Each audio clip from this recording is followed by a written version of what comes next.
The weapon maintenance bay was supposed to be off limits to civilians, but there she was, a woman in plain clothes disassembling a Barrett .50 caliber rifle with the kind of expertise that takes years to develop.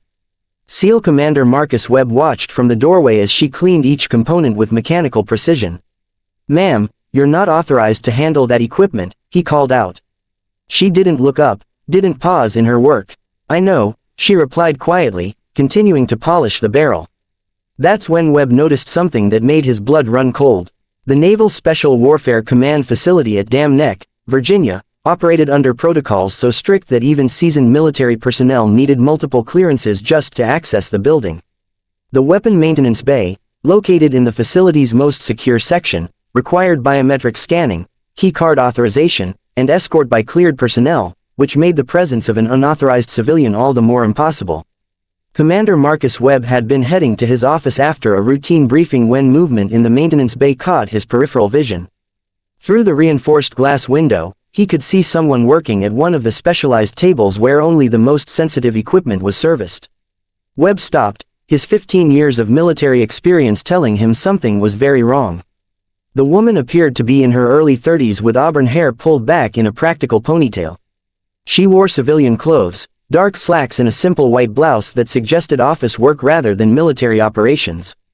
Her movements as she worked on the disassembled rifle were smooth and practiced, each action deliberate and precise.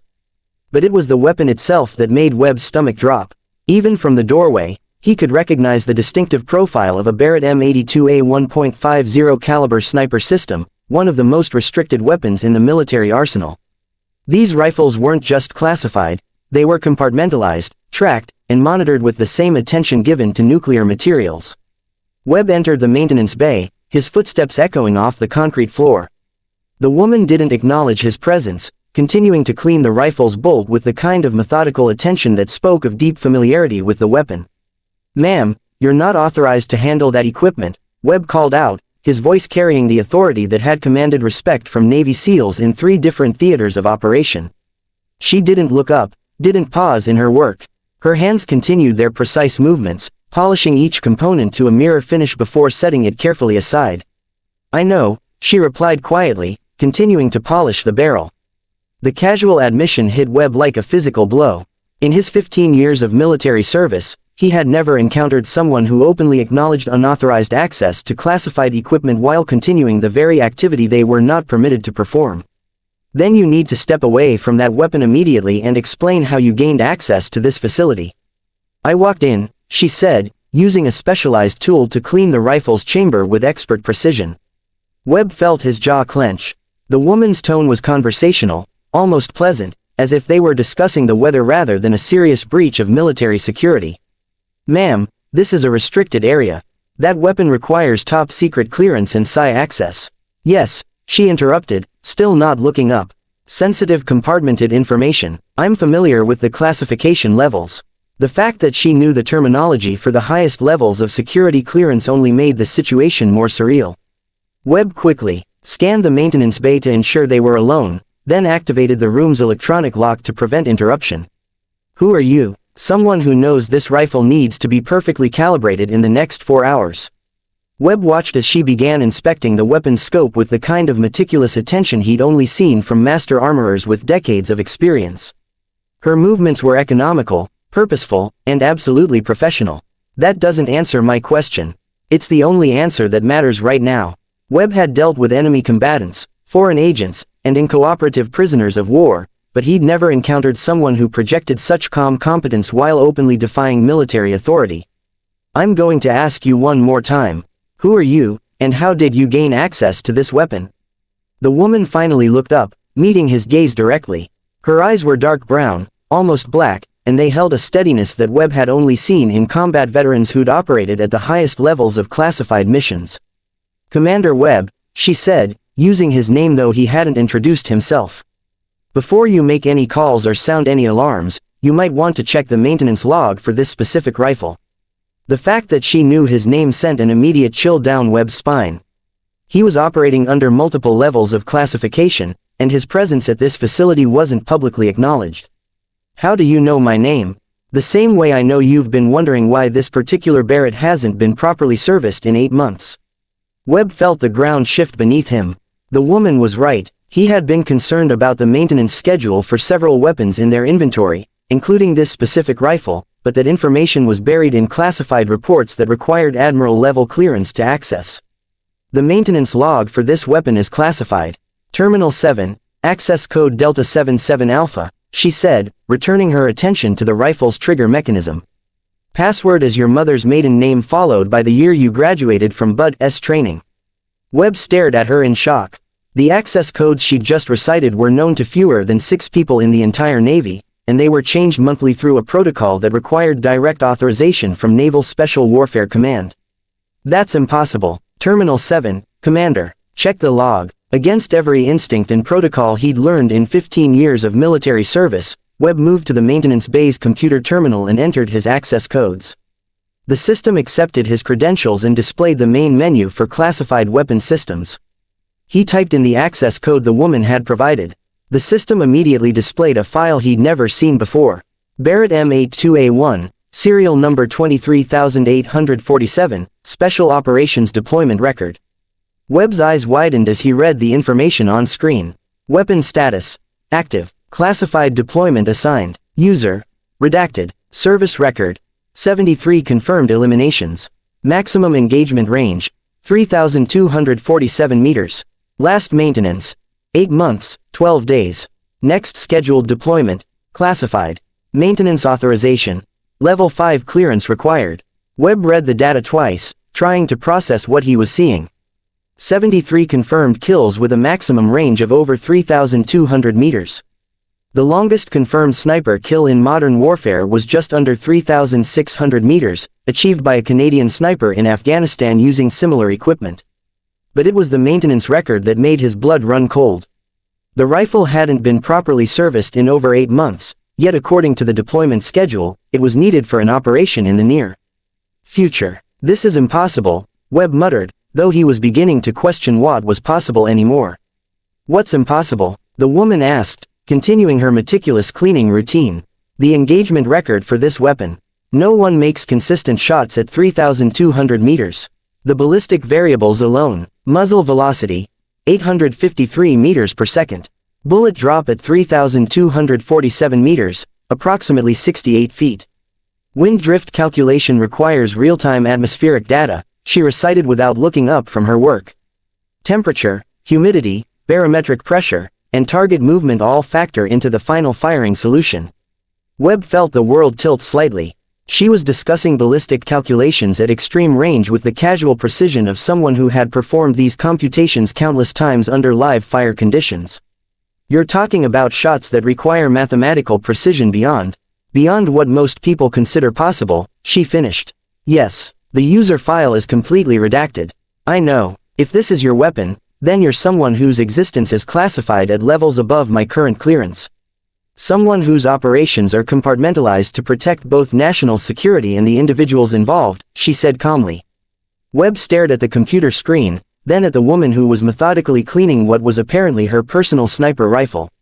Everything he thought he understood about military operations, about clearance levels, about who was authorized to operate in this facility, was crumbling. What's your real name? Today, I'm Jennifer Walsh, civilian contractor specializing in precision equipment maintenance. She held up a cleaning rod. Which is exactly what I'm doing. And tomorrow I'll be whoever needs to be behind this rifle when the shot has to be taken. The cryptic response was clearly all the information he was going to receive.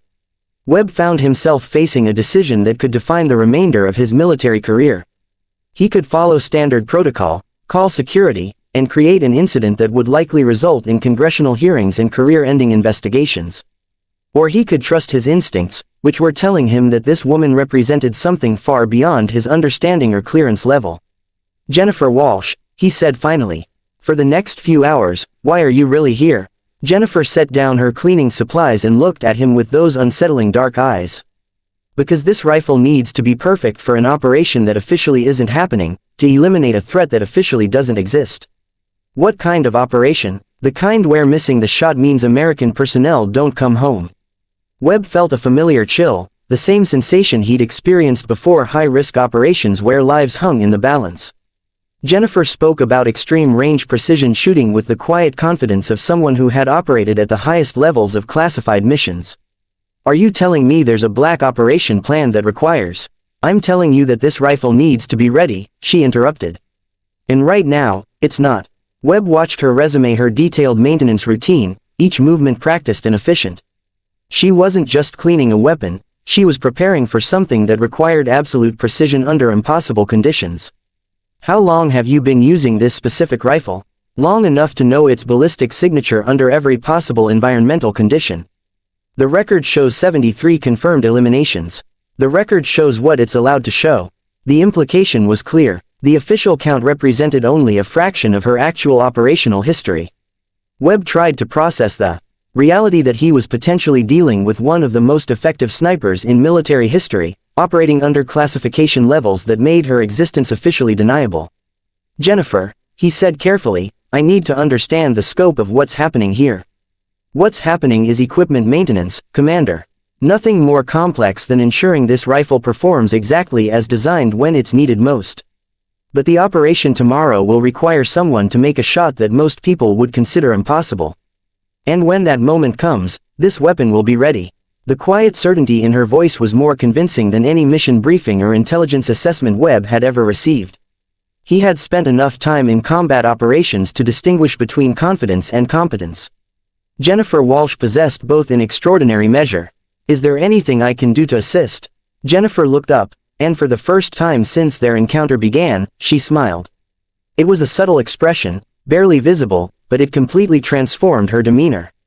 You can ensure this conversation never happened. And if someone inquires about the rifle maintenance, tell them it was performed by properly authorized personnel. You're not authorized, Commander Webb, Jennifer said, returning to her precise work. Authorization is administrative paperwork. Capability is what saves lives. Webb found himself nodding, though he wasn't entirely certain why. Everything about this situation violated every protocol he'd learned in 15 years of military service. But something deeper than regulations was telling him to trust this enigmatic woman. The 3,200-meter shot, he said after a moment. Is that actually achievable? Jennifer paused in her cleaning, holding a component up to examine it for microscopic imperfections. At 3,247 meters, through variable crosswinds, with a target moving at inconsistent speeds across uneven terrain, accounting for altitude differential, temperature gradient, and atmospheric density. She set the component down and met his gaze directly. It was the only solution that prevented a diplomatic catastrophe. Jesus, divine intervention wasn't available that day, Jennifer replied with understated humor. So I had to handle the situation personally. Despite the gravity of their conversation, Webb found himself laughing. The tension that had been building since he first discovered her began to ease, replaced by professional respect for someone who could maintain composure while discussing impossible military operations. How many people know about your actual capabilities? As few as operationally necessary. And how many people need to know? Even fewer. Webb nodded, understanding the implicit requirement for absolute discretion. Whatever Jennifer Walsh's true identity and operational history were, they required the kind of compartmentalization that could only be maintained through strict limitation of access. The mission tomorrow, he said. Will it be high risk? Commander, everything I do involves risk levels that would terrify most people. Tomorrow simply represents a higher degree of complexity than usual. For you personally, for everyone whose lives depend on my accuracy. Jennifer began reassembling the Barrett with the same fluid precision she'd used to dismantle it. Webb watched, fascinated by the speed and efficiency of her movements. Each component fit into place with mechanical perfection, the result of countless hours of practice and intimate familiarity with the weapon system. The reassembly process revealed the true extent of her expertise. She didn't just know how the rifle functioned, she understood its mechanical soul. Every adjustment was made with the precision of someone who had fired thousands of rounds through this exact weapon, someone who knew how temperature changes affected barrel harmonics, how different ammunition lots performed under varying atmospheric conditions. You know, Webb said, in 15 years of military service, I've never encountered anyone with your level of capabilities. Most people haven't. Is that intentional? That's survival. The rifle was nearly complete now, transformed from scattered components back into a precision instrument capable of reaching out and touching targets at distances most people couldn't even see clearly. Jennifer worked without consulting any technical manual or reference guide. Every specification was permanently stored in her memory. As she made final adjustments to the scope mounting system, Webb noticed something that had escaped his attention earlier. Her hands bore the subtle calluses and scars that marked a professional operator. Trigger fingers slightly flattened from countless hours of shooting, small cuts on her knuckles from field stripping weapons under adverse conditions. The kind of hands that belonged to someone who lived by precision and preparation. Jennifer, can I ask you something personal? You can ask. Do you ever question the psychological cost of what you do? Jennifer paused, her hand stilling on the rifle stock. For a moment, Webb saw something vulnerable in her expression, a brief glimpse of the human being beneath the professional operator facade. Every time I pull the trigger, she said quietly. But questioning the cost doesn't change the necessity. And what makes tomorrow necessary? Someone who threatens American interests needs to be permanently removed from the equation. The cold precision of her statement reminded Webb exactly who he was dealing with. Jennifer Walsh might appear to be a civilian contractor, but she was a weapon as finely calibrated as the Barrett rifle she was preparing. Will you be safe? Safety isn't a luxury people in my position can afford. But you'll complete the mission successfully. Jennifer looked at him with an expression that combined gratitude and sadness. Commander Webb, people like me don't measure success by survival. We measure it by mission completion and the lives we save by taking the shot others can't make. The rifle was fully assembled now, appearing exactly as it had when Webb first spotted Jennifer working on it. But he knew it was fundamentally different, calibrated, adjusted, and prepared for whatever impossible task awaited it. Is there anything else you require? Just your discretion and your trust. You have both. Jennifer stood, shouldering the Barrett's carrying case with practiced ease. The complete weapon system weighed over 30 pounds, but she handled it as if it were an extension of her own body. Commander Webb, she said, extending her hand. He shook it, noting the calluses that indicated extensive weapons training and the steady grip that conveyed absolute confidence under pressure. Jennifer Walsh, he replied. It's been a privilege meeting you. The privilege was mine. And Jennifer, yes, make the shot count. She smiled again, that same subtle expression that hinted at depths and experiences he would never fully comprehend. Every shot counts, Commander. Tomorrow's just happens to count for more than most. With that statement, she turned and walked toward the maintenance bay exit, moving with the quiet efficiency of someone accustomed to operating in shadows and classified spaces. Webb watched until she disappeared beyond the security checkpoint, leaving him alone with questions that would never receive official answers. He returned to the computer terminal and reviewed the rifle service record one final time. 73 confirmed eliminations. Maximum engagement range, 3,247 meters. Statistics that represented lives ended and missions completed by someone whose existence was officially classified beyond acknowledgement. Webb closed the file and initiated the security protocol that would erase all access records for this session. Whatever Jennifer Walsh was planning for tomorrow, whatever impossible shot she might need to make, it would happen without any official documentation or recognition. But he would remember. He would carry the memory of a woman who maintained a rifle like a sacred ritual and discussed 3,200-meter shots as routine operational requirements. 36 hours later, international news would report the elimination of a high-value terrorist target during a failed attack on American diplomatic personnel. The reports would credit coalition special operations forces and provide no details about how the elimination had been achieved from an impossible distance under impossible conditions. Webb would watch the news coverage and think about a woman named Jennifer Walsh who didn't officially exist, carrying a rifle that had never been deployed, making shots that defied mathematical probability. And he would classify this encounter alongside all the other compartmentalized experiences that defined military service at the highest levels of national security. Some secrets were worth protecting. Some people were worth shielding, even when protecting them meant pretending they had never existed at all. In the official maintenance log, the entry for that day would show routine service performed by authorized personnel. No names, no details, no trace of the conversation that had fundamentally altered Webb's understanding of the invisible operations conducted in defense of American interests. Jennifer Walsh would join the ranks of ghost stories whispered among special operations personnel. The sniper who could make impossible shots, who appeared and disappeared like smoke, who carried secrets that could never be shared. And somewhere in the world, a Barrett .50 caliber rifle would be waiting for the next time someone needed to reach out and eliminate a threat at 3,200 meters. Because some problems could only be solved from very, very far away, by someone who officially had never been there at all. The weapon would rest in secure storage, maintained to perfection, ready for the next impossible mission that would never appear in any official record, carried out by operators whose names were written in classified ink on documents that would be destroyed the moment their missions were complete. In the shadows of national security, some stories were never meant to be told, and some heroes were never meant to be known.